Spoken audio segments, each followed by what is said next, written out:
If your PC still doesn't have any USB 3.0 ports, you're really missing out at this point. A lot of new technology is using the new standard, and it's really worthwhile upgrading because it's about 10% faster going from USB 2.0 to 3.0. USB 2.0 is like 480 megabits per second. USB 3.0 is 5 gigabits per second, so quite a big upgrade. But you actually don't need to get a new computer to take advantage of this faster speed.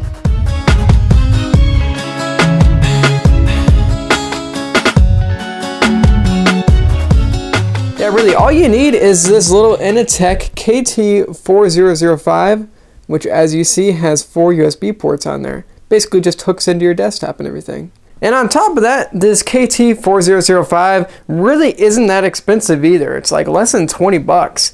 And it has 4 USB ports, which is actually pretty good, because actually a lot of them only have 2, believe it or not.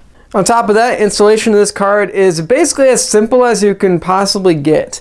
Just open up your desktop, pull out the expansion slot cover, then slide this card into place, and you're basically set to go because this has no additional power connectors, which most USB 3.0 adapters have. Now, of course, like I said, this only works on desktops, so if you have a laptop, there's pretty much no use watching the rest of this video. Now, like I said, one great aspect of this expansion card is that it requires no additional power connectors. As you can see, like they usually put it like right there or something. There's nothing there. You don't need it. It gets all the power through the PCIe, PCI Express and everything. So that's pretty cool. There is a couple drawbacks to this, and I will talk about that later because they are pretty significant. But for now, that is kind of cool. It makes installation quite a bit easier, of course. Now, if you're running Windows 8, there's actually no need to install any drivers on this card, which is pretty awesome. If you're rocking Windows 7 or earlier, you might need, well, actually, no, you actually do need to install some drivers. They include a driver disk inside there, right there. Look at that. Basically, you can either use the drivers that are on the disk or get the latest ones online. And it's pretty easy to do. It worked perfect on my Windows 7 machine, so not too bad, even if you're on Windows 7 or earlier.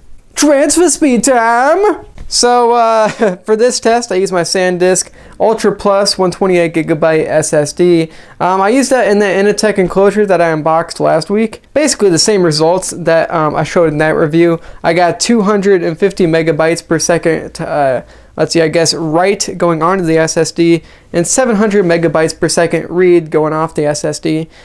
So pretty cool stuff. Definitely good transfer speeds considering that there's no additional power connector on this. Basically, I guess the takes advantage of pretty much all USB has to offer and everything. So pretty cool. Now, unfortunately, I have some not so great news. I love that this card doesn't require any additional power. That really makes installation just so much easier. But the drawbacks from that are just maybe not worth it. Now, if I had a few certain devices plugged in, like that solid state drive I talked about before, my computer actually wouldn't turn off. Like, I'll go to shut it down, it'll turn off, and then it'll turn immediately back on. And sometimes it does this, sometimes it doesn't. And it's just so inconsistent that I really don't know what to think about it. It's just weird. You know, maybe it's just my janky-ass computer, but it's not like the hardware is bad on my computer. My power supply is 800 watts, so it's not like don't have enough power for it. I just really don't know what's going on. I mean, I'm just gonna have to blame it on the alcohol or this PCIe card, because if I did, like, if it was doing the whole restart thing, right as soon as I pulled this PCIe out of there, and it was out of the computer and everything, it worked perfect. And whenever I had my solid state drive plugged into like some of the onboard USB 3.0 ports on my computer, then the computer did turn off. So it's probably an issue with this. Maybe it's something they can fix with drivers or something, but it's an issue, and it does kind of suck. And you know, since this doesn't have any additional power connectors, I kind of wanted to test how fast it would charge up my phone. So I compared it to my wall charger that just came with my phone. It was like 1.3 amps or something. That charged at about 40% per hour, shown by one of the apps. Now, if I plugged it in this card, one of my apps showed that this card was charging at 10% per hour, and the other showed that it was charging at 25% per hour. So definitely not as good. So if you're going to be using power-hungry devices on this card, probably not a good idea. Find something with additional power connectors, because you will need that extra juice. It's good for transfer speeds, probably not good for power. So to round everything up, is this product something that I would personally recommend?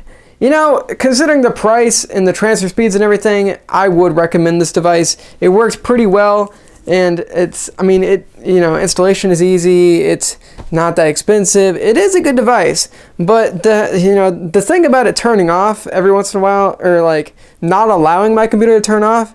So once inateck fixes that, this is basically a perfect product. But they got to fix that first, and I don't really know if it is possible to fix with drivers or anything, but it kind of sucks. But still, I don't know. I recommend it if you're not looking for power-hungry devices. If you are looking for power-hungry devices, look somewhere else. Basically, that's what I have to say. So yeah, beyond the inconsistent problem of making it restart my computer and not allowing it to turn off, I really did like this expansion card. 4 USB 3.0 ports, not too expensive, and it doesn't require any complicated installation. It's really a lot better than previous cards I have used. So there we go. What do you guys think about this expansion card? Can you look past the couple power issues with it, or is that just a total deal breaker for you? Because under 20 bucks for a 4-port USB 3.0 port, it's not a bad deal price-wise, and not too many issues with it really.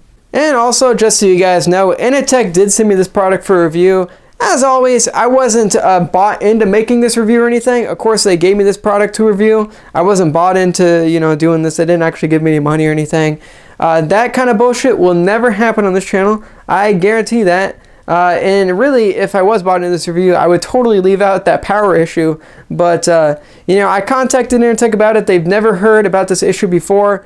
But you know what? It happened on my computer. I'm not going to lie to you guys about it. That's what happened in my testing. By the way, I may be giving away this expansion card. Let me know if you guys kind of want it. The only issue with like giving away stuff is that I don't really know what I'm doing. I'm just showing it off right now, I guess. But I'll let you guys look at Mav for a little bit. What's up, Mavi? But yeah, let me know if you guys want this expansion card, because the only issue with sending stuff out for giveaways is that it costs $10 to ship stuff out UPS. And the place I ship out UPS, you can't ship out internationally. So if you live outside the United States, I cannot give you it, which kind of sucks. And it's expensive. But what I was kind of thinking about is saving up maybe a few products, like getting this expansion card, and then maybe like getting a few other products, and then giving some one person all the products all at once. So let me know what you guys think about that. Is it a good idea, or is it really stupid? Just let me know. Anyways, thanks for watching this video. I hope you guys found it helpful. Give it a like if you thought it was helpful. Give it a dislike if you thought it sucked dick. And I'll see you crazy motherfuckers later. Peace out.